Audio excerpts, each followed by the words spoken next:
Hey everybody, we're Shayem and Chris, and this is Fan Team Radio.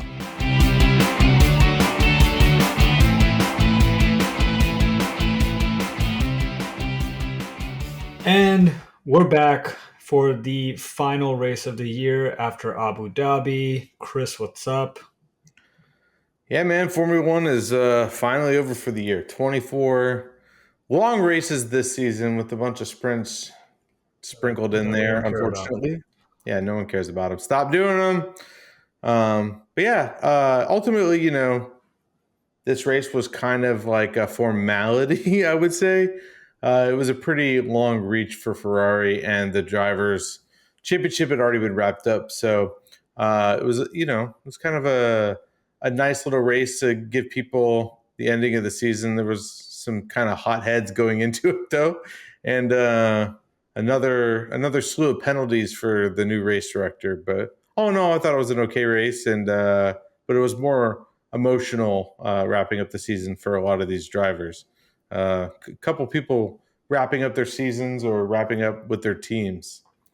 I did have my hopes up as soon as I saw Verstappen make contact with Piastri. I was like, maybe he'll make contact with Lando too, and we'll have ourselves a little tension going into the World Constructors, even though it was kind of out of Ferrari's control at that point.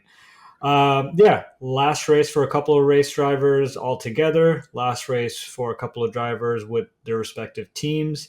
Let's unearth that a little bit, Chris. So, I was kind of making a list of different types of drivers and kind of where they stack against if you think about this as their last race of either their career or with their current team. So I wanted to start with kind of moving, from positive, most positive to least positive for drivers that are either entering a new team or they're switching teams, and then pivot over to drivers who could potentially never touch a race car again, even though we have high hopes for some of them.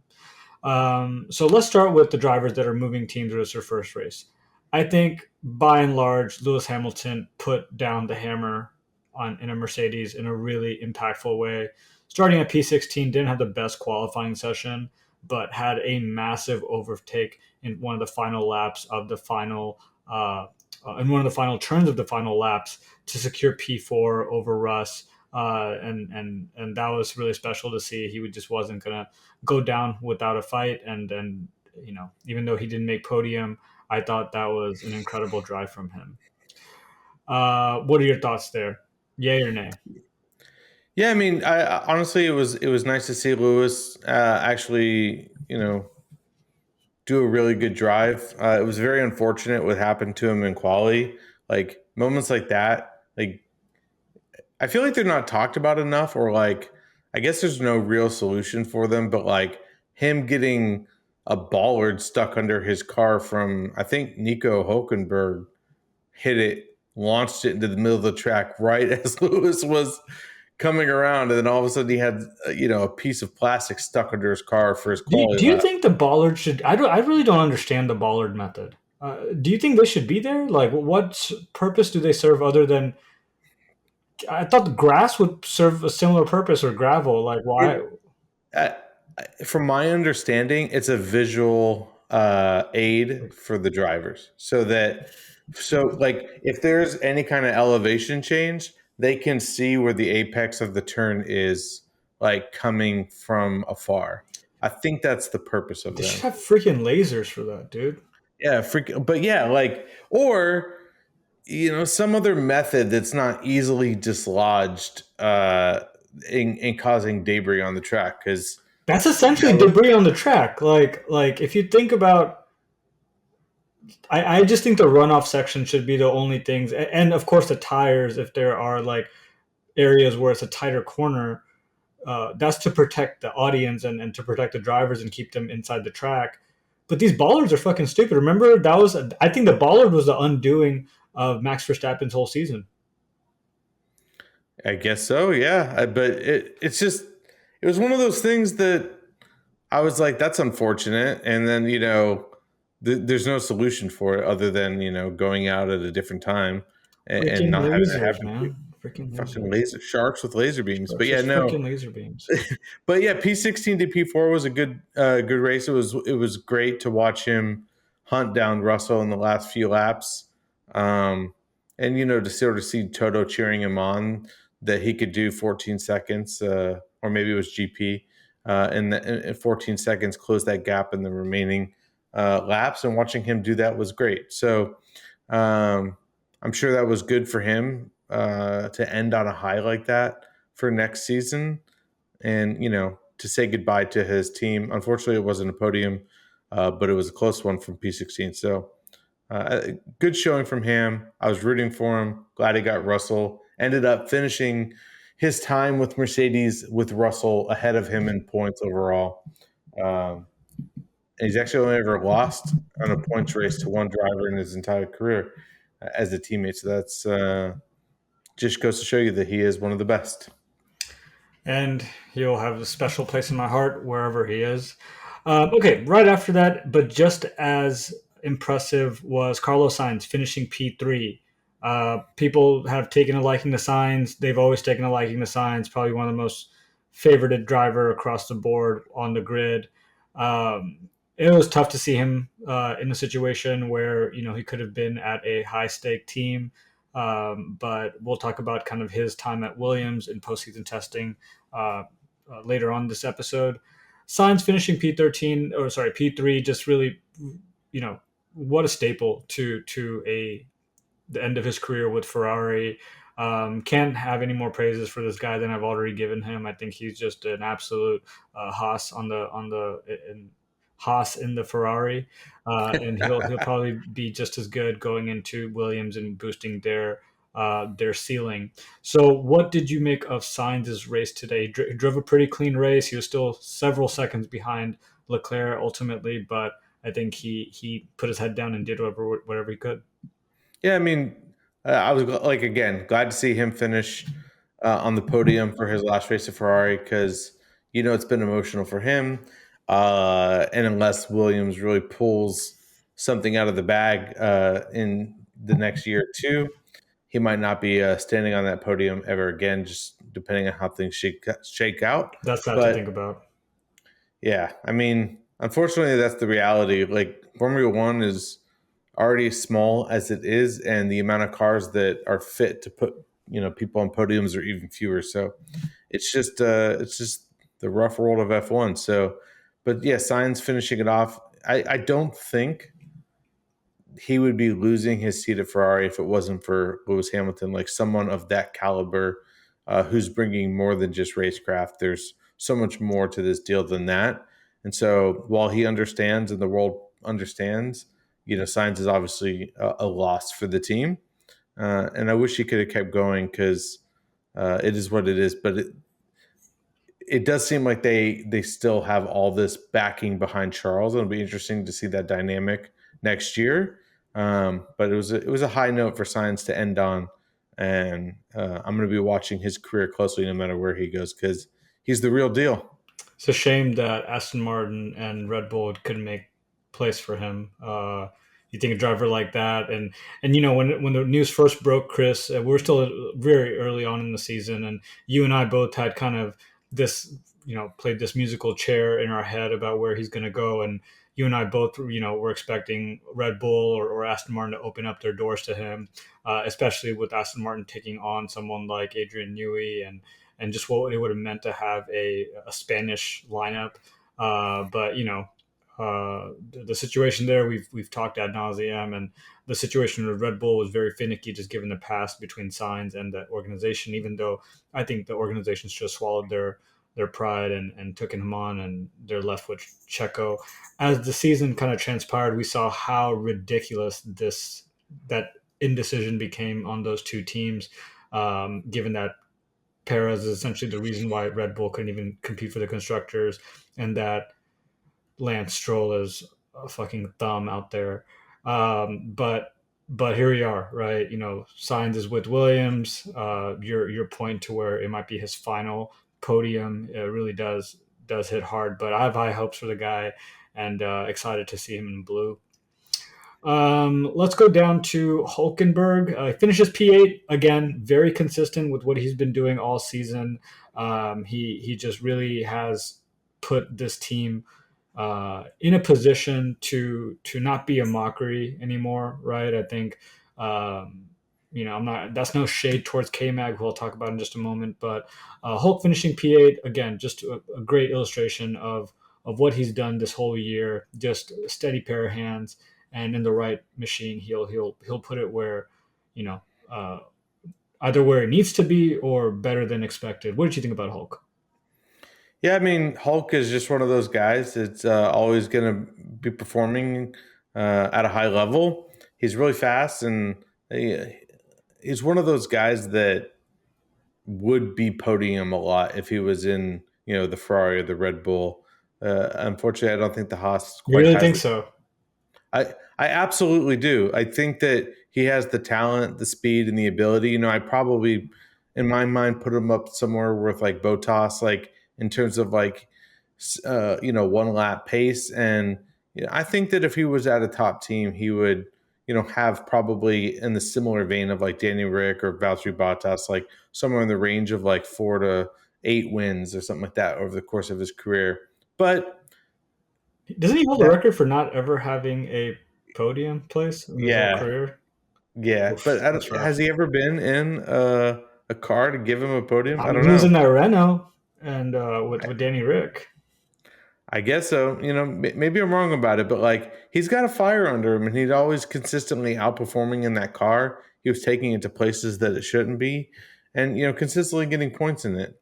Um, if you put Max in that Haas, I don't know if he gets podiums or wins. So I think P8 is a strong finish, and we'll see how he does next year in the tractor, and see if he could do any better than like someone like Bottas did. But we'll see.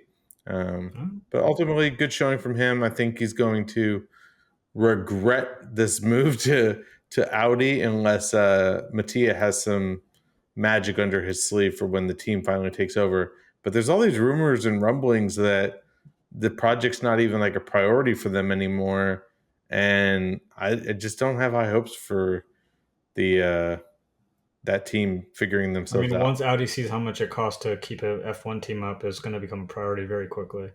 Uh, all right, let's switch over to a new driver in his team. I almost actually forgot to put Ocon on this list because of Jack Doohan.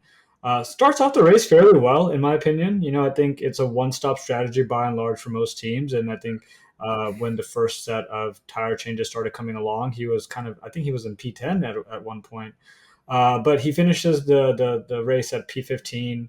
Um, Not sure what to make of this. Also, given the fact that other rookies that started this year and end of last year kind of placed it a lot higher, especially because there's a big delta between Dua and Gasly. Um, he did enough to not crash the car, which I'll give him credit for that. Keeping Alpine, I believe, in the P6 position for the constructors championship, which you know I guess that's all you really can do when it's your first race in and last race of the season, and you're slated to replace another driver, right? So, Jack Doohan finishes P15. I'm not terribly impressed. I think it's kind of in line with what we expected for him, anyways, Chris. So I don't even know if I had my hopes that high. But what are your thoughts on Jack Doohan? Same as before. I think Gasly's going to make a show of him of the entire season next year. I think Gasly will probably beat him in every qualifying in every race and consistently outperform him in a wide margin. I just listen. He's gonna, I don't know much about the guy. I just, he wasn't on anybody's radar for a reason for a long time. He's been on the sidelines and doing the TV stuff for a while. So I definitely think that it's just part of the Alpine driver program, and they didn't want Ocon anymore, and so he's going to get his shot. I just don't think he's going to do much with it, and we'll probably see a one and done with him. That's just my prediction.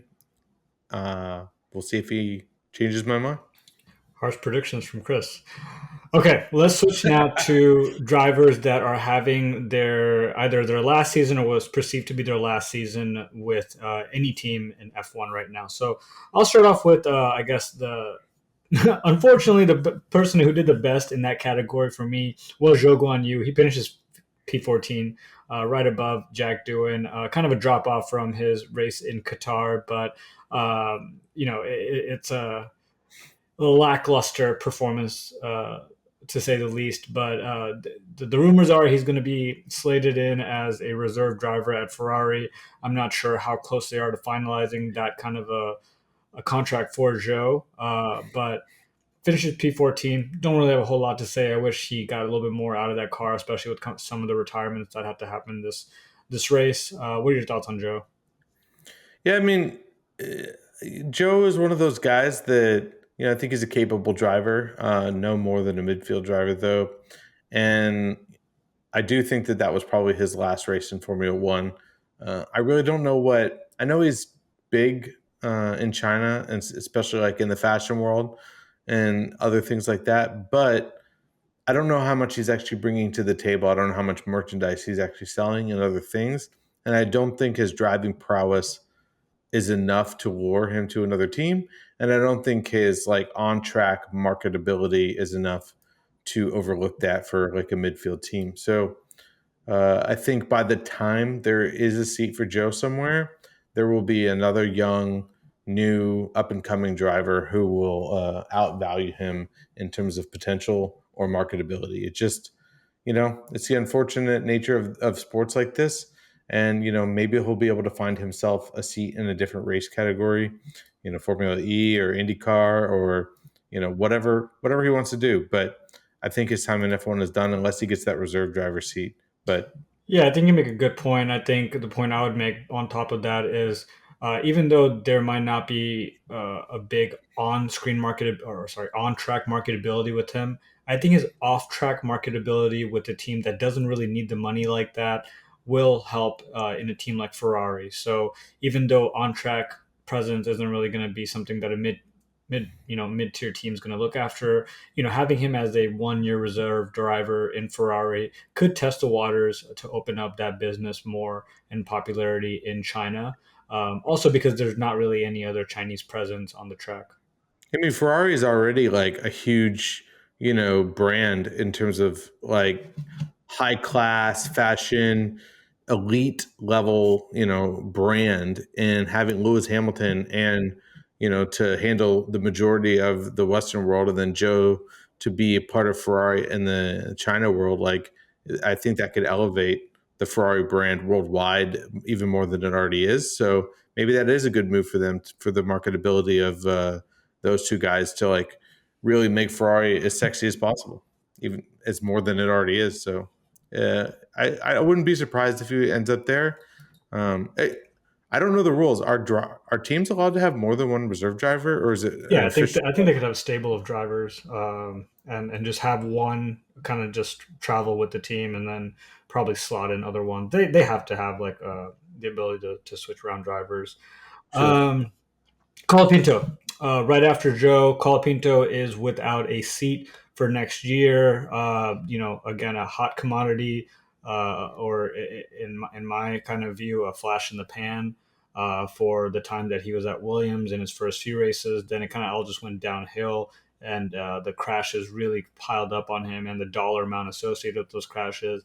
Again, retires his car. I don't think it was due to his own fault. It was due to the engine failure.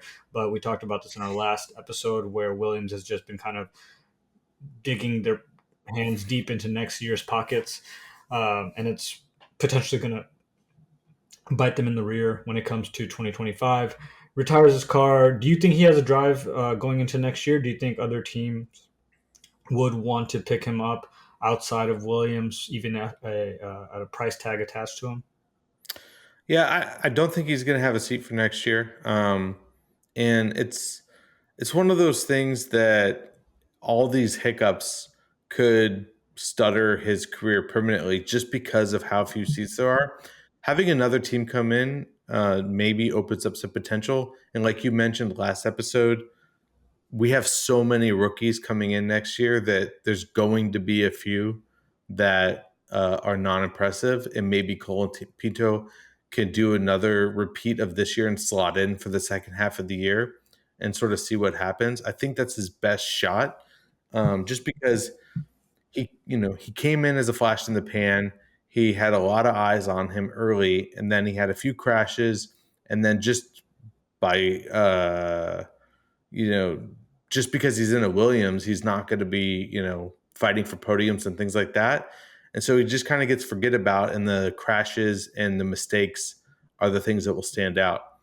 And now people have already picked up other people, and it sounds like Red Bull's no longer interested. So I just don't see him having a seat for next year. And like I said, his best shot's going to be somebody just really shitting the bed and Colapinto being able to take over their spot. You think maybe Jack Doohan falls off and then Colapinto gets put into Alpine at a discounted price? I didn't want to keep ragging on Jack because he's done nothing wrong, but that's what I was thinking. Yeah, I mean, Williams could use the extra couple of bucks. All right, so right after Colapinto is Kevin Magnussen.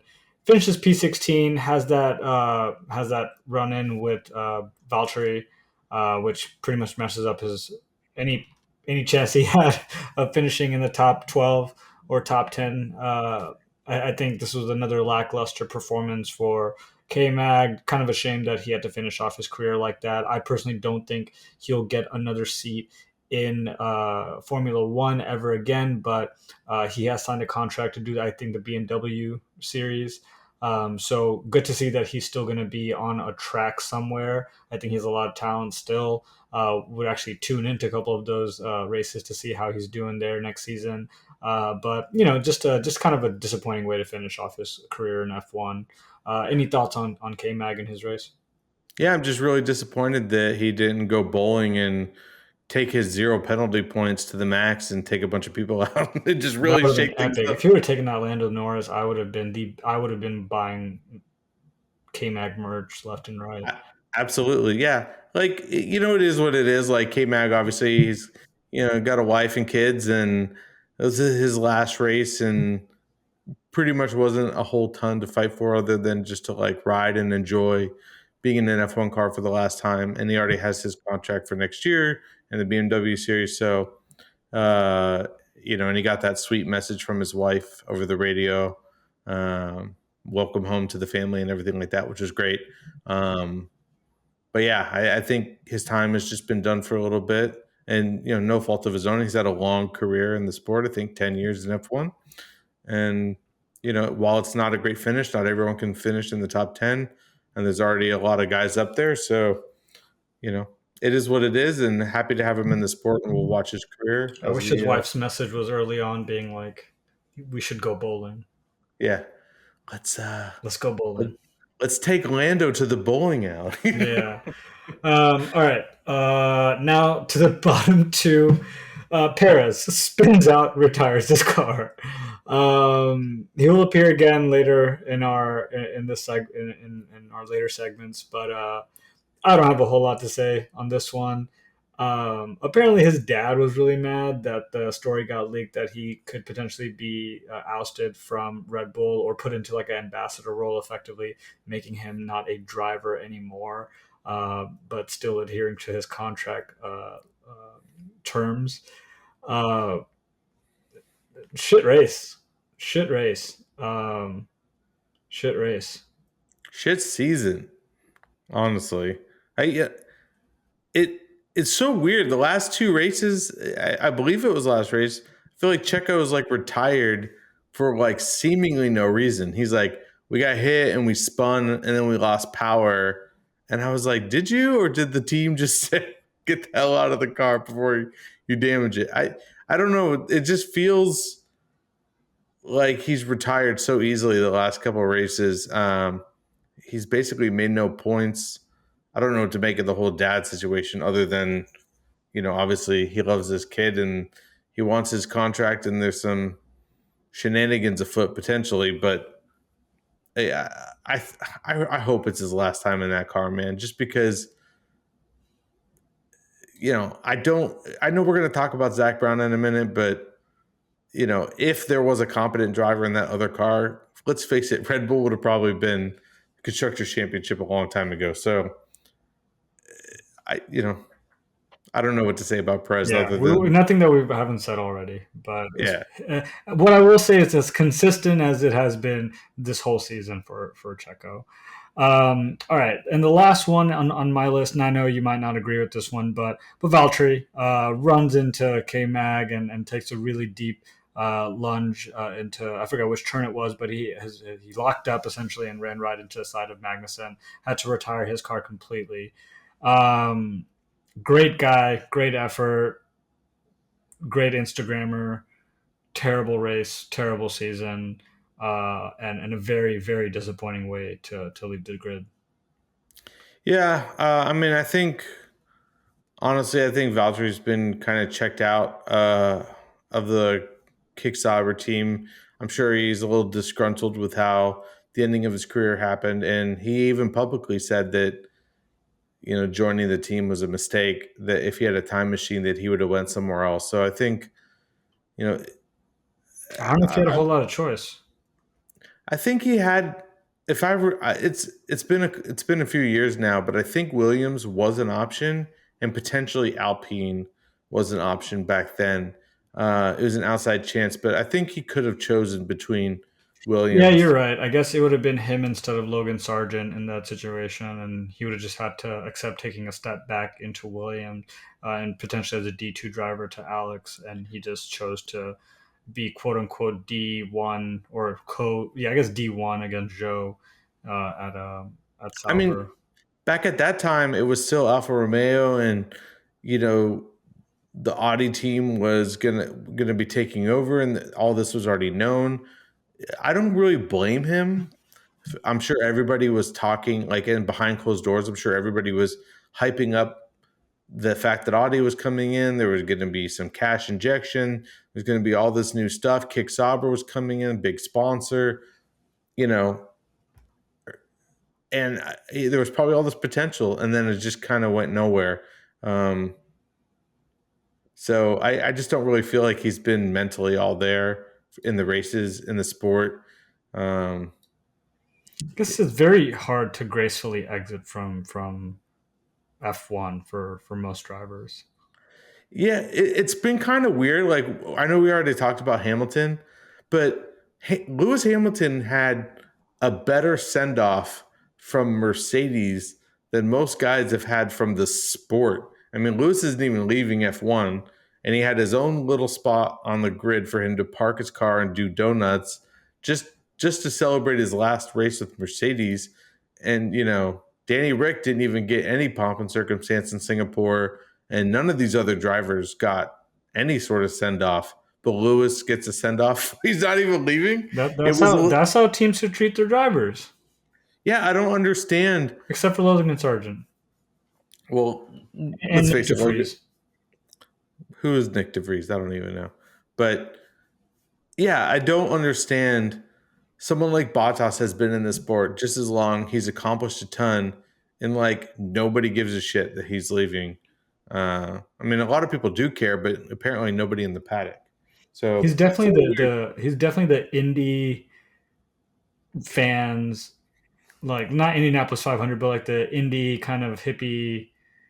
If you were like to create an archetype of a hippie F1 fan, they'd be like a Bottas fan, and I think those are the ones that like kind of that's the kind of person, but Valtteri is. He's like very kind of on the fringes of being right in the middle of that F1 culture, and I think when he just couldn't see any more light at the end of the tunnel on the grid, he just started kind of focusing more on the outskirts of his life, and rightfully so, right? I think that's definitely one way to go, and I think a driver going into his last couple of seasons of F1 really does espouse the kind of man that they are. Like K Mag became a family guy, even though he used to be like a complete dick on the track, and it was a lot of fun.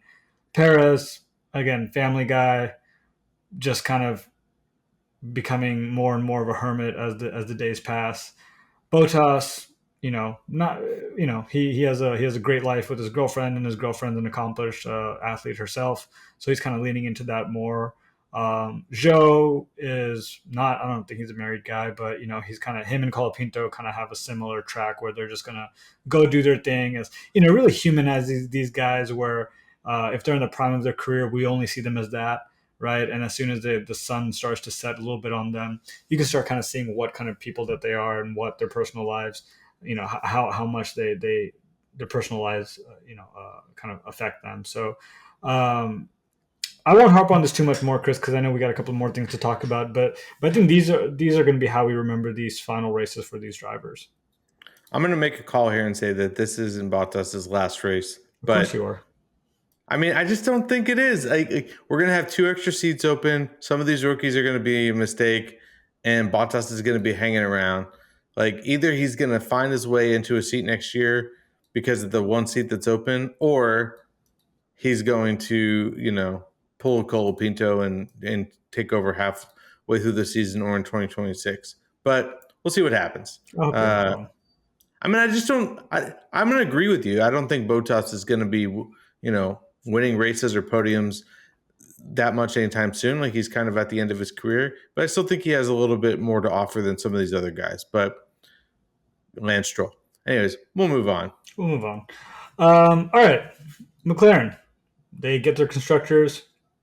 It's been over 15 years, 20 years, something like that. It's been a long time. 1998, I think. But hats off to Zach Brown and the team. First part of the season last year, we thought they were nothing. They were duds. Car didn't work. I mean, they were duds. Yeah, they were duds. Car didn't work. Zach Brown had to really kind of configure that the front office of that team, and do some really great coaching work with Oscar Piastri to really get this team to a place that is competing at the highest level. I was never the biggest Zach Brown fan, maybe just because I was a big Toto fan, but he's definitely won my respect in terms of what he was able to do, keeping those big name sponsors on board while he did it, like Google and all these guys, Dark Trace, So I know that's not an easy situation to navigate, and I think he's done it more masterfully than I've seen others do it. He might have done it the most masterfully than I've seen any other team principal, or not team principal, but I guess like CEO or owner of a team do it since I've been watching F1. What do you think? Do you think someone else could have done this job and done it as good as Zach Brown? Probably not. Zach Brown is definitely a special class to him. He's very, very good at the business development side of F1. And I think the way he does it is very there's ways to do it where it's just about money, and then there's ways to do it where it's strategic, that both brings in the right kind of money and the right kind of intellect to apply that to the sport in the way you need to.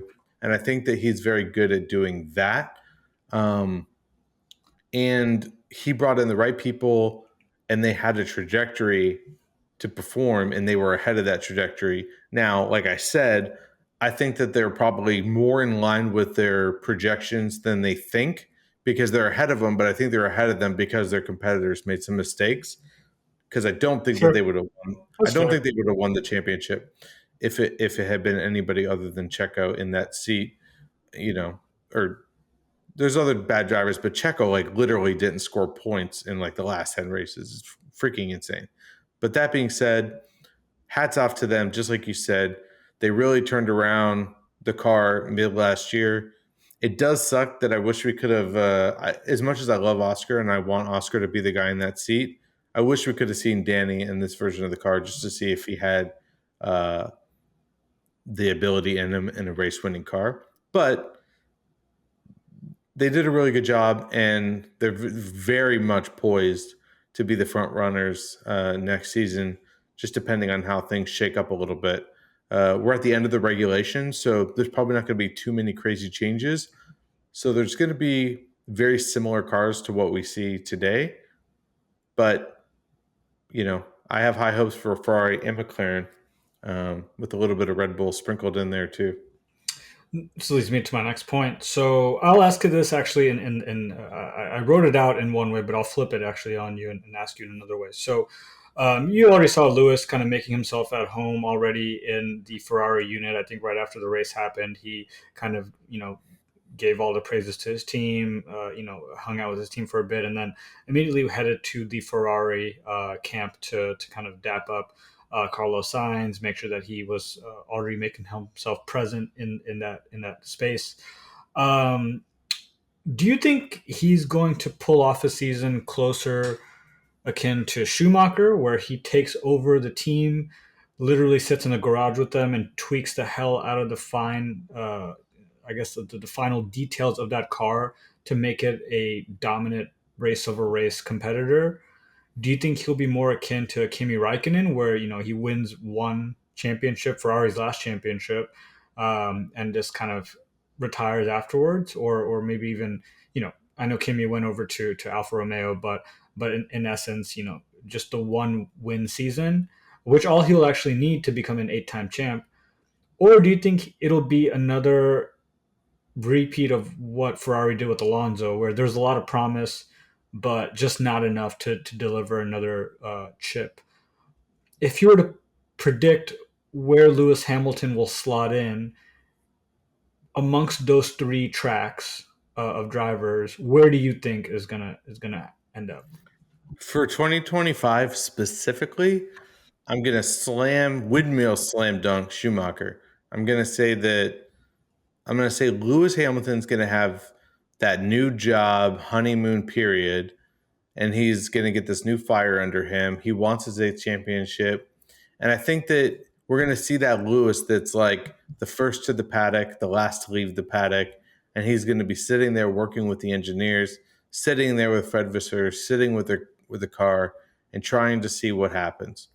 Now, depending on how the first half of the season goes or the first quarter of the season, that might change if things just really aren't working out and he's having a troubled time. But I think he's going to put a ton of effort into this attempt to really do well. I think he's going to try to take his expertise over to a team and bring over what he knows from Mercedes, from how to operate, how to work on the car, how to tweak those final details to get the most out of it, and give a lot more feedback in that sense. And I think he's going to try to come out strong and make a big statement. So I think he's going to try to lead that team, but ultimately it's really going to depend. We talked a lot about last year and earlier this year about the inner workings of Ferrari, the hierarchy of it, sort of like the kind of behavioral understandings you have to have and the kind of the things that led them to demise a couple times with strategy.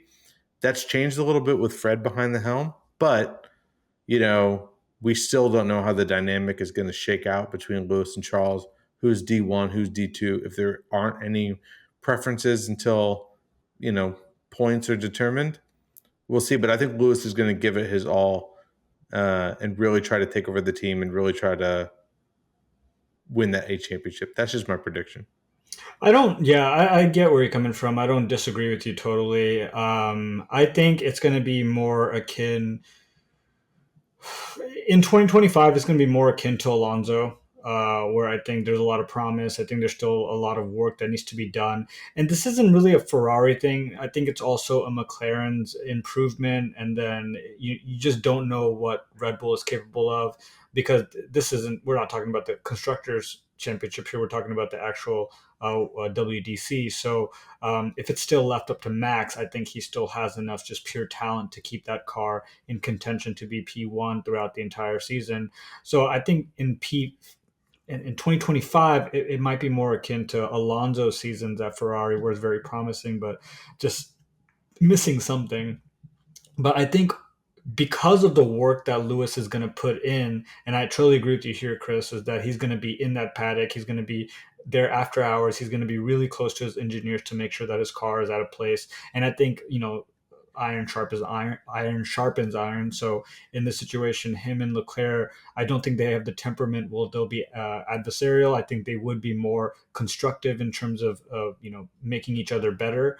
I think all that is going to point towards a much better 2026, especially when the field is evened out a bit more and everyone's kind of on the same leg. And then I think he'll have a Kimi Räikkönen kind of season where he puts all of his eggs, they put all of their eggs into one basket, and he just has a go at it in a way that we probably haven't seen since 2019. And he'll reclaim that eighth chip before he fully retires, and he avoids what we were saying earlier about other drivers retiring in a very lackluster kind of way, where they're almost forced out of and this was also consistent with Sebastian, right? I think Lewis is going to try to flip the script in a way where he's able to rectify that 2019 season, or sorry, the 2020 season, get that eighth chip, do it in Schumacher red, but leave on top the undisputed champion of the world, or of F1. But I don't think he'll need a full Schumacher takeover to have that happen, which is why I think in 2025 it'll be more of an Alonso type season. And then in 2026, he's going to pull out all the stops alongside Ferrari to have a Kimi Räikkönen kind of season. Yeah, but they're going to be battling Adrian Newey, and never mind. Lance Stroll's never going to take a car Yeah, to the. that's just never going to happen.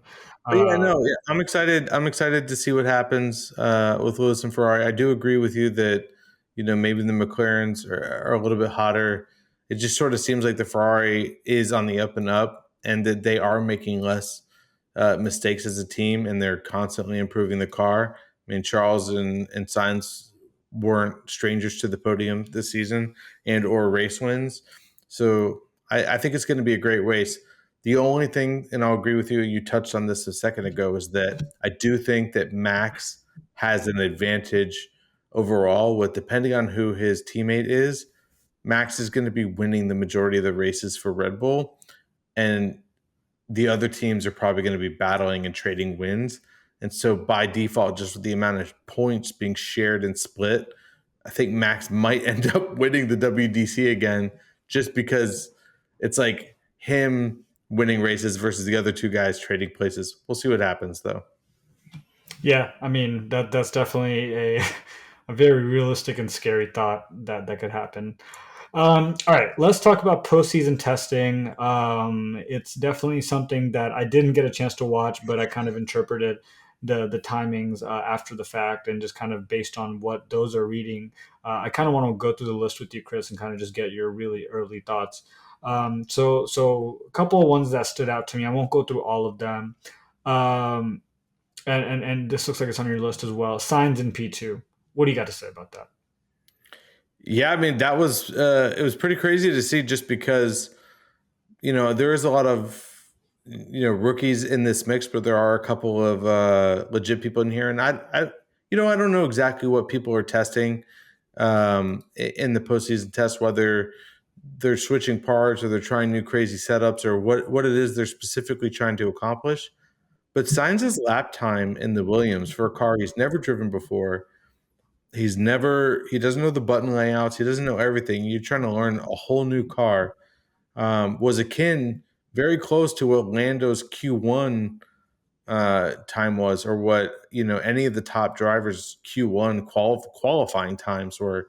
So Sainz was able to put up a really decent time in a car he's never been in before. Just super impressive. I mean, it's a 123.635, and I think like Lando's is 123.682 or 123.640 is Oscar's Q1 time. So very impressive, and it kind of gives me hopes, and maybe Alex Albon is shaking in his pants a little bit. He's Sainz is going to come in and outperform him like crazy, which I hope he does, because I hope there's a lot more in that car than anybody's been able to extract. Yeah, I think Alex's knife has dulled a little bit after having to shave it up against Logan Sargent and then Franco Colapinto, even though Colapinto had a flash in the pan. So it might be a way for Sainz to not only help himself in Williams, but also help Alex Albon. And again, remember what I said at the top of the call. Sainz is the most beloved driver, I believe, on that grid. Every time he's had a new partner in crime, they've all seemed to really like him. All the teams he's been at seem to really, really like him. I think Red Bull's the only one that had, but Red Bull's weird as hell, so they can find a reason to belittle any driver that's not named Max Verstappen. So I was very impressed with Carlos. I think he has a really fuck you attitude going into this year. So even if the Williams is dog shit, I think Sainz is just by sheer force of will is going to put it in spots that maybe not other drivers can do because they're just not in that headspace or have that kind of talent. Another one that stood out to me is Hulkenberg in P4 in that Kick Sauber. Uh, I was surprised. I was surprised. Maybe and this is with a grain of salt, given that a lot of the postseason testers were, fresh out of F2 and maybe even a couple of reserve drivers. Pato is not even in the Formula Series. He's an IndyCar driver. But all that being said, still really impressive for Hulk to put a Kick Sauber in that P4 position in postseason. Do you think this is just do you think there's more left to be seen, or are you putting some sort of credence toward this? No, I mean, I think it's just, I mean, listen, these guys, the top four were all F1 drivers of high caliber. So I think it's, they're to be expected to be the fastest. They know the track the best. They know the cars the best. They know the regulations the best. So they're going to be putting up good times. I do think it was a great time from Hulk. Um, I still think it's impressive for any one of these guys to be in a car that they've never driven before and put up good times, because these cars, while they're all F1 cars, they probably drive very, very differently. And so learning that in a short stint is super impressive. So, yeah, good time from Hulk. What was Valtteri's Q3? Valtteri Bottas did a 1:23.2. So Valtteri was able to beat that time in the Sauber, but the track, I don't know about the differences in the track temperatures, time of day, rubber, all that stuff. So Valtteri was able to do a little bit better than that, but still a very impressive time from Hulk in a car he's never been in before. But I did see a picture of his eyes that looked a little concerned because he's probably like, "Is this the fast as it? Is this as fast as it This goes?" is it. This all it's got. Did Man, you guys take all the fuel out, or what's going on here? So, should we take but some more paint off the car? yeah, exactly.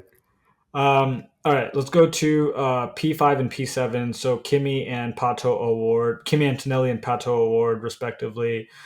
Two rookies on the grid. Kimi's had a chance to drive the Mercedes in the past, so putting it in P5, I'm not uh, too surprised. I think I would have even guessed he could have been a little bit higher.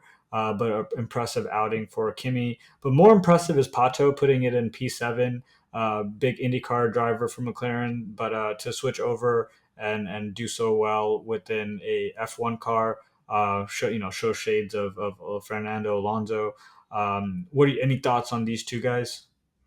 Yeah, I mean, Antonelli was, I guess he was very ill over the weekend. He missed his last F2 race because he was sick. So kind of surprising he was able to get in the car at all for the testing. So very impressive for him to do P5 coming off an illness and also, still being quite the rookie in F1. This guy is, he had so much talk about him, but we've had so much happen in the sport since his announcement. We've had all these new drivers come in, all these shakeups. But he's the biggest question mark for me still. Like, I don't know whether he's going to like destroy George and be the next coming of, Lewis Hamilton, or if he, is just kind of be another Colapinto and being kind of flash in the pan that doesn't really go anywhere. We haven't seen a ton of him on track. So, this P5 is in the postseason testing is great for him. And he's obviously very talented and knows what he does, but I'm actually really curious to see where he slots in next year. My prediction is going to be, not fighting for race wins, but maybe he'll get his first podium in his first season. We'll see. But yeah, impressive nonetheless, but I don't really know what to say. And then as far as Pat goes, it must be so weird to come from an Indy to go to F1, because I don't think they have power steering in IndyCar. And so like having power steering available to you has just got to be so crazy weird. I'm sure they do a lot of simulator testing and know what they're doing already, but yeah, impressive to do such good times without, not being in a completely different racing class as your primary career. Man, it's got me thinking if Red Bull can't get Oscar to be D2, maybe they pull the ultimate long game and power move, reach out to Pato's representatives and poach him out of the McLaren environment altogether. But just a thought that came up, just thinking out loud here. Let's switch over to P10, Esteban Ocon in a Haas. Kind of middle of the pack there, don't you think, Chris? Yeah, but I've never seen somebody smile so much. I don't know if you saw any of the pictures, but he was smiling at every single one of them. Probably he's far as fuck away from Pierre Gasly, who's lighting it up right now. Yeah, and also far from Alpine, which is apparently the most toxic team on the planet, considering everyone who's ever left that team. Like they've had Ocon, they've had Alonso, they had Oscar.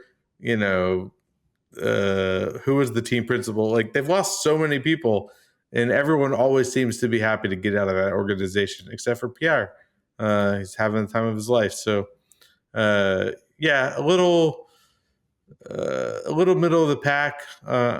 Again, there's so many better cars and so many better drivers that I think Ocon is fine, but I think he's going to be kind of right where that is anyways next year. Unless Hobbs is able to do something crazy. So you don't think he'll be able to extract more? Or do you think he'll be able to extract more or less than what Hulk was able to do with the Haas this year? I don't think he'll be able to extract more. I think it'll be about there. Okay. All right. P13, Liam Lawson. I don't know. I didn't make a whole lot of Liam this whole season, or sorry, this whole weekend between the race and the postseason testing. Obviously, I think his team didn't put on his tires, and then when he it was weird. Yeah, they missed a tire on his on one of his pit stops, and then he kind of just beached himself in a part of the track where they didn't need to call a yellow flag. But all that aside, P13 in postseason testing in a car that you should be really comfortable with, I don't think that was impressive at all. I don't know if he was putting his heart into it, knowing that he's already got that seat kind of locked in. Maybe there is a little bit of lackadaisicalness on his end. He definitely tries to not present himself as such a person, but I can definitely see that kind of being the factor that got him so far down the standings in the postseason testing. What do you think about Lawson? I know that he's kind of making his way down your list of more favorable drivers, but do you think this is a representation of kind of what was to come with him next year, or do you think this is just a fluke? I mean, in P1 through P4, we have current F1 drivers: Leclerc, Sainz, Russell, and Hulkenberg. And then starting from there is F2 guys, Indy guys, the mix of them. And then we got Lawson in 13th, who is a current F1 driver, should be higher up there, in my opinion. Someone who understands his car, understands the sport, just got done on a race on this specific track, even with his issues. So, I don't know. Everyone keeps saying that Lawson's favored for the Red Bull seat to replace Checo if Checo indeed does lose a seat. Again, I don't think he's ready for it. I don't want him to take it. And I think this is kind of representative of that for me. Again, we don't know what they're testing, but if all these are their best lap times, some form of quali lap on softs and low fuel runs, and just trying to put up the highest performance of a car, then I think we should have expected a little bit better than for him in that situation. But it is what it is, and I'm sure we'll talk about his competitor in a moment, who did even worse. Yeah, I mean, to round it out, the last of the couple more interesting points to this is P16 Lando Norris, P17 Yuki Tsunoda, and P19 Oscar Piastri. So for all the shit that we just talked about Liam Lawson, these guys are also F1 drivers, and they're also very far down the pack, which leads me to believe maybe they're just tired and they didn't give a shit. I mean, that's probably true, but because of McLaren, and they're not testing these guys. I'm assuming that McLaren specifically, and again, we know nothing about the test. I don't think it was actually even broadcast. So we know very little, but I'm assuming that McLaren was using this time to test out very specific things for next year, or very specific changes or updates that they want to test for different reasons. And I don't think that either one of them were, trying to put fast times up on the board, that it was more about data collecting, which may be true for everybody. This all could be a big fluke, and all these are just whatever. But I think Norris and Piastri were set out there, and considering they're so close to each other, I think they were sent out there to do some sort of mission for McLaren to get data. Now, someone like Lawson, and we'll talk about Tsunoda in a second, these guys are potentially fighting for a seat. So you think that Red Bull is out there saying, show me what you can do. We're going to put you on softs. We're going to put you on low fuel. Prove to me that you deserve this seat. That would be my assumption, but I don't know. Yeah, I mean, I think Yuki should have been. I would, yeah, I agree with what you just said. I think Lawson and Yuki have much better reasons to be vying for one of those top five positions, more so than Lando and Oscar, who just won the Constructors Cup. So yeah, I'm hoping it's not due to any kind of lackadaisicalness following a really long season. Although if it is, I kind of get it, but definitely was hoping the V Carbs would be fighting for a really sweet spot, given that both of them are kind of in line to get the second seat at Red Bull should something happen to Checo Perez. All right, Chris, let's go over to our winners, losers, and hot seats. I'll let you start. Who do you have in your winner circle? I have. Hamilton, Lewis Hamilton. So we already talked about him, so I won't regurgitate everything. But, watching him make that final pass on Russell, and watching him, get a proper send-off from Mercedes, and sort of see – he was kind of a little in the dumps for the last couple of races, giving some really weird interview questions or responses to questions, seeming pretty upset. And I think he turned that around a little bit, saw a little bit of the old Lewis Hamilton come back and fight for trying to make it onto the podium from so far back. So hats off to him. I really enjoyed his last race with the Mercedes, and I hope that we see that fire coming out of him Ferrari. That first that first image that we get of him in Ferrari overalls is going to be something else, and I hope they do something special. So yeah, there's really no merch yet online. I checked last night. There's still no merch yet. Yeah, Official I don't think that's gonna come out for a while, but I am excited that I think Ferrari made a deal with Puma, because Red Bull and McLaren, I think, they have Castor as their merch provider now, Mm-hmm. which Red Bull used to be Puma, and it's like the nicest stuff that I own.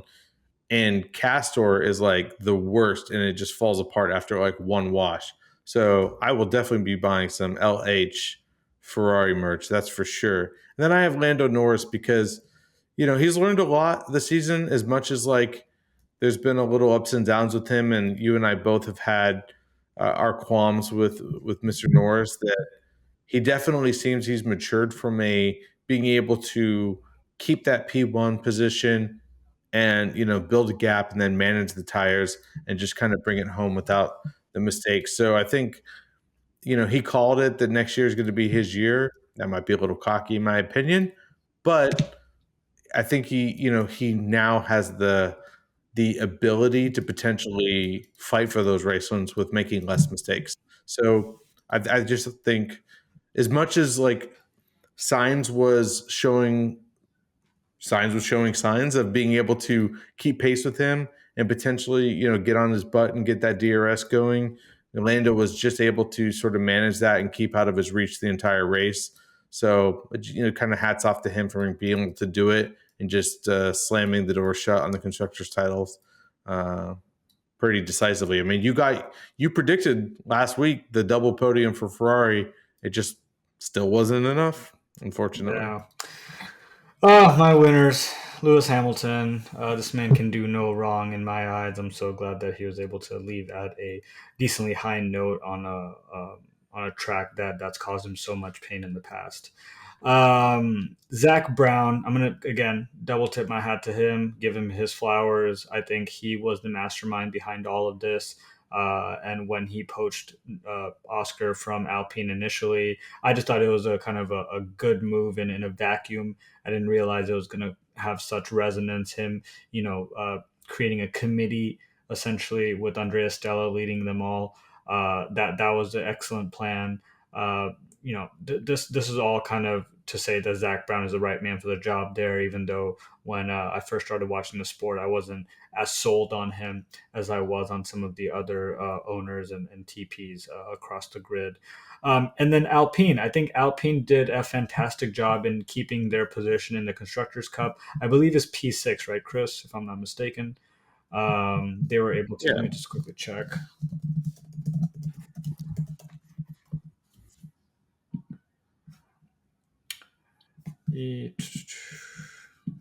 Yeah, so you have McLaren with 666 points, 666 pickup sticks. Ferrari with 652 points. Red Bull with 589 points. Mercedes with 468 points. And Aston Martin somehow pulled it out with 94 points, and Alpine came in with 65 points, just ahead of Ferrari or Haas at 58 points. At the beginning of the year, Alpine was at the very back of the grid, right in front of Kick Sauber, and then out of somewhere they were able to put a P1, P2 over on us. It was P1, P2, right, Chris? Not P1, P3. Alpine? Yeah, just double podiums. Yeah. Now you're confusing me. I thought it was P2, P3, but yeah, they got a double podium. Yeah, double podium. It's such a long damn season, but they were able to maintain that lead and keep the P6 position throughout the Cup, just behind Aston Martin. So I'm gonna and also Pierre Gasly coming in. I believe he came in at P7 this last race, and he's just been kind of on an upwards trend. I think the team is more confident putting some fuel behind him, even now that, especially now that Esteban has left the team. And then I don't think Jack Doohan, like you mentioned earlier, is going to pose much of a threat on that front. So to round it out on my winner circle, I'm going to put Alpine in there as well. All right, I'm going to let you start with your losers because you literally just have one, and I feel like you're just going to be shitting on this guy throughout the whole season. So why don't you just start now? I really hope that they keep, or I don't know if the abbreviation for his name is going to be Do, because I think that's what I'm going to be calling him all season, Do Butter. So yeah, I just he had, for me, not that great of a race. I mean, he finished second last to the people who were able to complete the race, and his teammate got P7.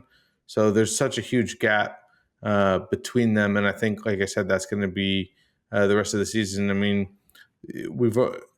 I don't really want to just keep throwing Sergio and all that kind of stuff into the losers every week, and I think everybody else had a pretty decent send off. I mean, I guess I'll throw Piastri on there too, just because of the bump and he kind of, after he got bumped by Max, had one issue after the other.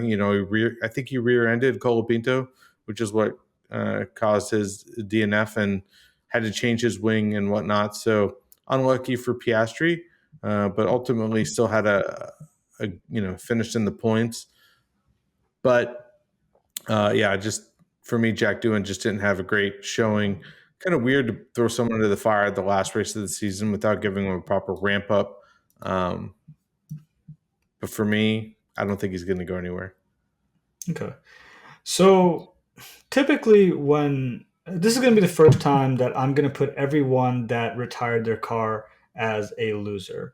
I typically don't do this. There are often reasons why certain drivers, even though they don't finish the race or retire the car, there are other drivers that I feel like are more worthy of the loser position for that week. But this week just lined up like the most imperfect stars. So starting with Liam Lawson, his brakes cut, I guess. His car was smoking, came in P17. This guy's fighting for a D2 drive at Red Bull potentially. He's getting a little bit more of kind of a steamy head right now, and kind of claiming that F1 spot in a way that is a little bit more um, I guess a little bit more. I don't know, Chris. What's the right word to say when you're kind of I don't know either. I don't really know. I don't really know what to put because I don't want to call him a dick. I really don't. I don't think he's approaching it with the same kind of attitude that Nick DeVries did, where he was like, "Hey, I just deserve this. Give it to me." But there is some shade of that going on right now. So I think with that, I mean, you can definitely have that as an F1 driver, but you really got to show up and kind of show out. And I think that Liam, over the course of the last few races, has just been kind of showing up poorly, especially when in comparison to Yuki, who finished P12 today. Valtteri Bottas, again, we mentioned, I don't want to repeat this too much, but his collision with Magnussen was fairly severe and totally avoidable if he didn't, hit the hard brakes in that going into that one of those corners. Franco Colapinto, we talked about it at length, had a flash in the pan, had a lot of momentum behind him, but kind of just flatlined going into the final races of the season and in ways that were very, very expensive. And then Sergio Perez, I don't even know, but definitely is cementing himself as a ambassador for Red Bull going into next year and not a driver. Apparently, he's in a fight. Like, if there's one thing I could wish for is that all these driver contracts should be made public, because I think that they'd be so interesting. Because what is Christian Horner doing if Sergio Perez doesn't have performance clauses in his contract where he can just easily let Perez go? Because apparently they're going to have to pay him out if he doesn't drive, like 18 million or something. And it's like, what is going on? That's not too So bad. That's not too bad. That's worth. I mean, I think McLaren paid what Danny like 30 million or something like that it, for his seat. yeah, it was like 25 or 30, something like that, for him not to drive. But still, that being said, I just like he like Perez was already like Danny had like a lot of momentum coming in when he signed his contract. This was a renewal when Sergio just didn't seem to be doing that great. I don't know. But yeah, the stars just didn't align for any of these guys. Tough to see Valtteri for me go out like that. Um, if that was indeed his last moment in F1, that would suck. But Yeah. And hot seat, I mean, I don't really know if there's much more we can say about this, Chris, that we haven't already. This guy has appeared several times. It's going to be Checo for both of us. yeah, I mean, I said I wouldn't put him on my losers, but I'm going to put him on my hot seat. That's for sure, because Yeah. his seat is very hot right now, and people are fighting for it. And listen, at the end of the day, Checo's still one of the best drivers in the world. He's better than all of us. He's obviously just having issues at the end of his career. I don't want to keep ragging on the guy too much. I just don't think he deserves to be in a WDC level car for multiple years if he's not going to be able to perform. So I'm sure he's a nice guy, and I'm sure there's a lot of good qualities to him. But I would just like to see somebody else in that Red Bull seat. And if there's another team that wants to give Perez a seat and let him finish his career there, by all means. But I'd like Red Bull, for while they're so competitive, to be able to be competitive. If he finds himself back at Alpine, I guess they're not force India pink, but they're pink enough. So that'll be an interesting turn of events and back to his old. I'm really curious to see who Cadillac's going to pick up just overall.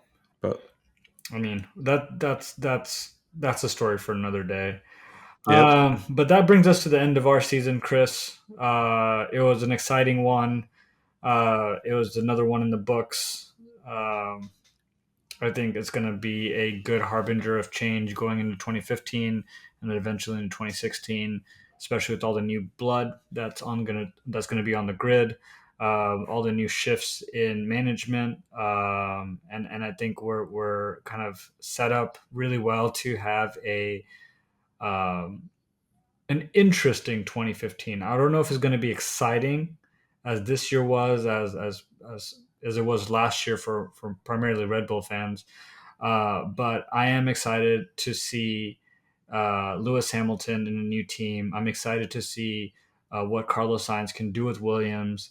I'm interested in seeing what the new drivers do across the grid in their new teams.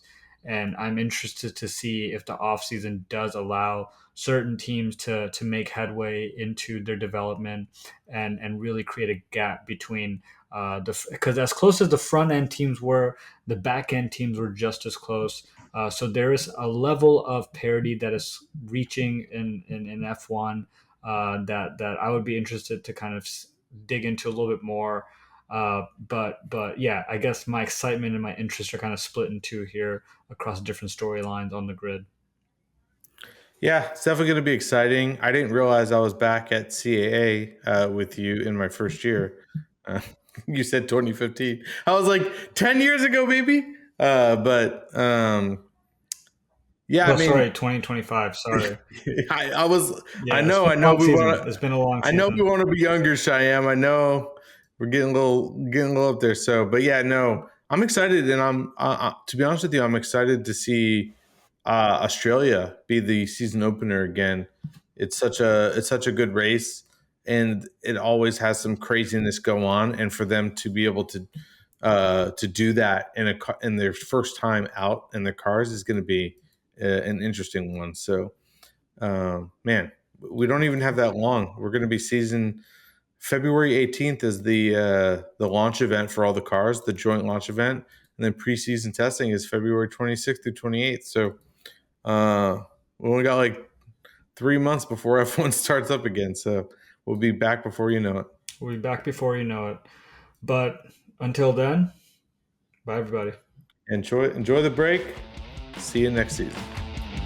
Thank you for listening. Shayem and I would love for you to join the Fan Team Radio community.